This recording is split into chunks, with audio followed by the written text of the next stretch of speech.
Queridos, fique dentro do mover de Deus. Lá em Gálatas, no capítulo 1, a partir do versículo 6, a Bíblia diz: Admira-me que estejais passando tão depressa daquele que vos chamou da graça de Cristo para outro evangelho, o qual não é outro, senão que há alguns que vos perturbam e querem perverter o evangelho de Cristo.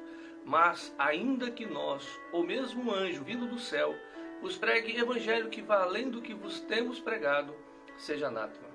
Por que Paulo escreveu essa advertência? Uma advertência tão séria aos Gálatas. Eles haviam abandonado o evangelho da graça. Paulo diz claramente que o evangelho é o evangelho da graça. A graça não é simplesmente uma mensagem, ela é o evangelho. O evangelho hoje foi tão deformado, tão distorcido, que as pessoas nem reconhecem o evangelho ensinado pelos apóstolos. Fomos criados em Cristo Jesus para boas obras, mas não somos salvos por obras. Apesar da mensagem da justiça pela fé ter sido redescoberta por Martinho Lutero há 500 anos atrás, ainda permanece um mistério para muitos cristãos. A graça de Cristo é o evangelho, o favor imerecido de Cristo. O que os mestres judaizantes estavam ensinando? O que eles estavam dizendo naquela época? Eles diziam, você certamente é salvo pela fé, mas precisa manter a sua salvação pelas obras. Mas isso é uma mentira. A salvação e a manutenção dessa salvação é tudo por meio de Cristo. Se você fosse o diabo e soubesse que o evangelho é a salvação, agindo em todas as áreas, na santificação, todas as áreas da vida do cristão, o que ele iria atacar? Com certeza ele iria atacar o evangelho. Você tentaria mudar, distorcer o evangelho. É por isso que o apóstolo Paulo diz aos Gálatas: estou admirado que vocês estejam abandonando o evangelho de Cristo e seguindo outro evangelho, que na verdade não é outro, mas é uma perversão do evangelho. Queridos, não há outro evangelho. A graça de Cristo é o único evangelho, mas há alguns que pervertem esse evangelho. Paulo diz que mesmo que se um anjo do céu, não um anjo caído, ou qualquer anjo, mas um anjo do céu aparecer anunciando outro evangelho, que seja anátema, ou seja, amaldiçoado. Depois Paulo diz no verso 10, porventura procuro eu agora o favor dos homens ou o favor de Deus? Ou procuro agradar a homens? Se agradasse ainda a homens, não seria servo de Cristo. Aqueles que pregam outro evangelho são homens agradáveis. Eles dizem às pessoas, Deus tem feito a obra, mas você precisa fazer a sua parte. As pessoas se sentem importantes quando pensam que também estão contribuindo para a salvação. É como se nós quiséssemos pagar por algo que nós já recebemos, mas nós temos que pagar, sentimos a necessidade de pagar. Mas a graça nos coloca todos na mesma posição de impotência. Não há espaço para a obra humana. Toda a obra foi consumada por Cristo. Nossa parte é simplesmente crer.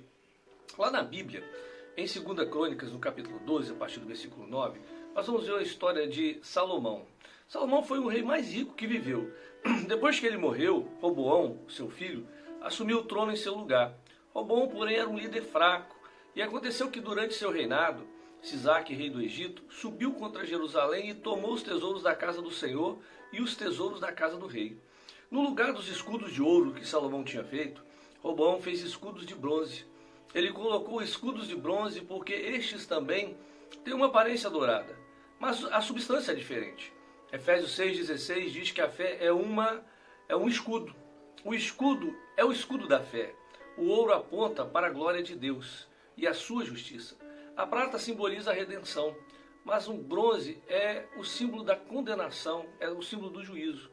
O significado disso é que o inimigo está querendo tirar a glória da justiça pela fé. Ou seja, ele quer colocar a condenação no lugar. O escudo de ouro é a fé, a defesa do crente.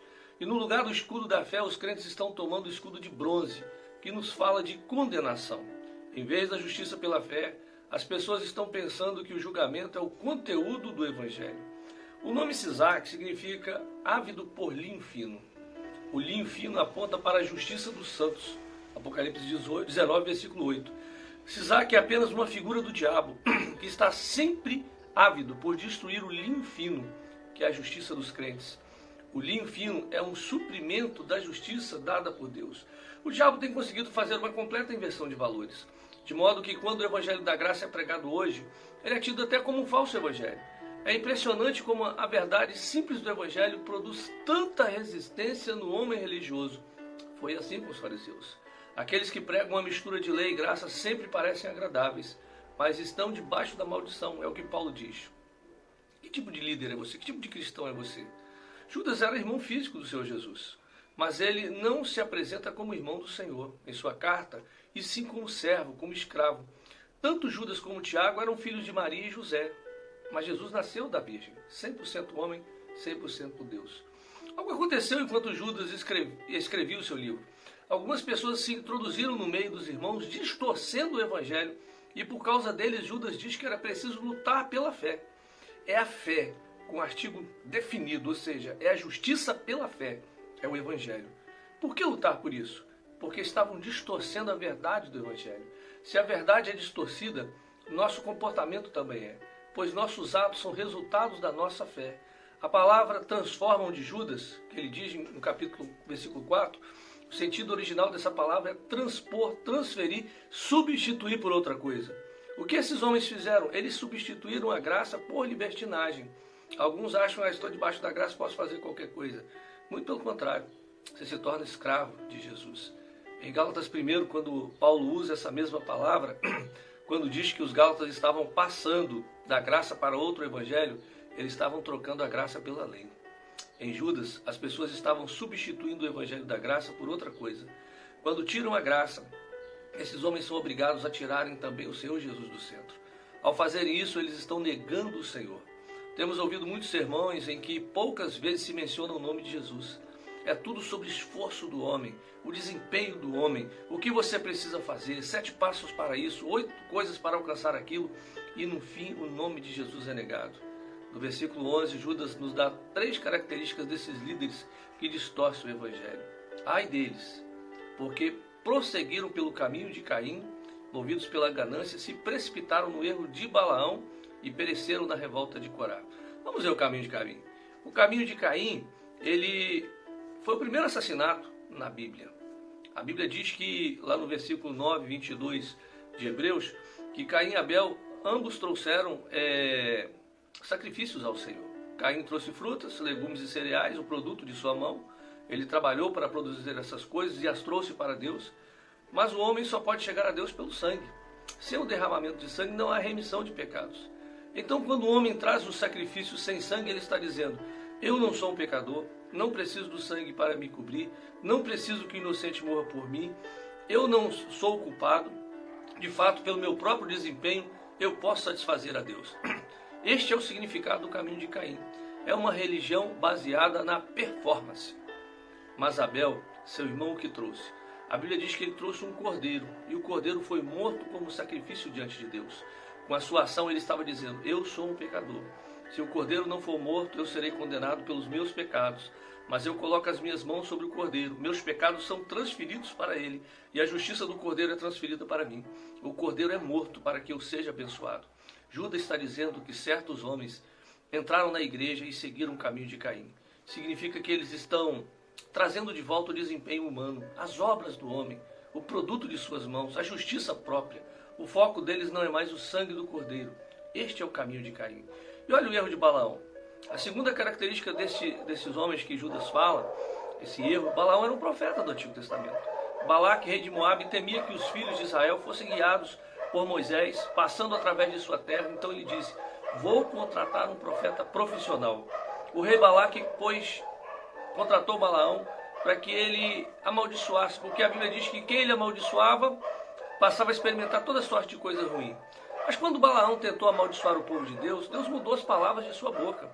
E ele só pôde proferir bênção. Ele abençoou o povo de Deus. Sabe por que ele abençoou o povo de Deus? Porque quando Deus o abençoa, você não pode ser amaldiçoado. Este é um aspecto claro do erro de Balaão. Ele presumia que Deus amaldiçoaria o seu povo, já que eles tinham se comportado mal no deserto. Mas apesar de todos os erros de Israel no deserto, eles ainda eram povo de Deus, e Deus não permitiu que Balaão o amaldiçoasse. Queridos, ninguém pode revogar a bênção que Deus liberou sobre você. A bênção de Deus sobre a sua vida não pode mais ser revestida. Ele decidiu nos abençoar. Por isso, toda língua que se levantar contra nós em juízo, ele a condenará. Qualquer um que acha que pode lançar maldição sobre os irmãos está seguindo pelo erro de Balaão. Aí vamos para a revolta de Coré. Coré é um daqueles homens que instigaram uma insurreição contra Moisés e Arão, o sumo sacerdote. Eles estavam com ciúmes da posição de Arão. Sua história está em Números 16. Deus fez de Arão o primeiro sumo sacerdote de Israel. Mas quem é o nosso sumo sacerdote hoje? É o Senhor Jesus. Coré e seu grupo vieram até Moisés e disseram: basta, pois que toda a congregação é santa, cada um deles é santo e o Senhor está no meio deles. Por que, pois, vos exaltais sobre a congregação do Senhor? Número 16, versículo 3. O que eles disseram não era um erro, não era errado. A congregação é santa mesmo. Mas não basta falar a coisa certa. É preciso ter uma posição correta diante de Deus. Há muitos falando contra a igreja, falando contra pastores, e o que dizem pode até ser verdade, mas eles estão cheios de morte. Aqueles homens se levantaram contra Arão. Eles disseram: todos nós somos santos. Estavam dizendo que não precisavam de Arão. Moisés manda que eles coloquem fogo no incensário e tragam diante do Senhor. Agora observe isso. Se alguém não é separado por Deus e decide oferecer incenso, isso é chamado de fogo estranho. E o resultado disso foi que todos morreram diante do Senhor. O que nós temos aprendido e visto é que assim como é o nosso sumo sacerdote, também nós somos neste mundo. Nós reconhecemos a nossa necessidade do sumo sacerdote. Mas nos últimos dias a rebelião de Coré fará com que as pessoas pereçam.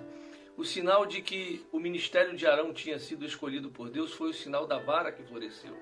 Isso nos fala de vida, vida de ressurreição.